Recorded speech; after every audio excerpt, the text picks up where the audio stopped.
Hi, I'm Sam Blake and I am in Kenny's Bookshop in Galway. They have amazing stores here. You can see the books behind me, and they also have an amazing online store at kennys.ie, so do check it out. I'm just going to read you the opening of Remember My Name, and you'll see what happens next. Chapter 1. If she turned her phone off instead of listening in, perhaps nobody would have died. Later, that was the thought that leaped around in Cresta Howard's head, consuming everything else like wildfire, spreading as it found and engulfed every lie, each one tinder dry.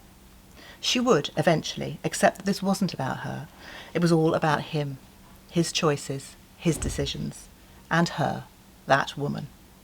But right now, she didn't have the benefit of hindsight. "I'm going out." Cresta looked up sharply at the sound of her 17-year-old daughter's voice, her mind still reeling from what she'd heard. Emily Jane didn't wait for a response as she passed the partially open living-room door, her heels loud on the polished maple of the hall floor. "When will you be back?" On autopilot, Cresta raised her voice as she heard the front door open, the sound of the sea breaking on the rocks beyond the house, spiralling in on a gust of wind, almost drowning Emily Jane's equally automatic reply.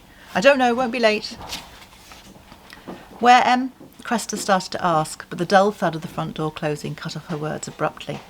A moment later she heard the engine of Emily Jane's Mini roaring into life and the sound of the wheels spinning on the gravel as she turned her beloved cream car in the drive and went out through the gates. Staring blankly at her phone, Cresta slowly realised that her only child was leaving the house at 9 p.m. on a dark October evening, a school night, and it was only Monday, and she had no idea where she was going. Had Emily Jane mentioned that she was meeting friends tonight? Cresta felt as if she was trapped in some sort of vacuum, an airlock between what had been and what came next. Every movement, every thought laboured, and her husband's words were moving around in her brain like a slow-motion movie of a giant moth flapping around a flame. "I won't be home, got to work. I'll stay at the 1796. Talk tomorrow, I have to go."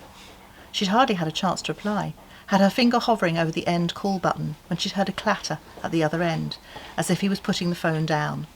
And then the sound of a door opening and a woman's voice, her accent Italian or Spanish. There had been a rattle, as if a glass containing ice had been put down next to the phone, and then her husband's voice, low and throaty. "Good evening, Nina."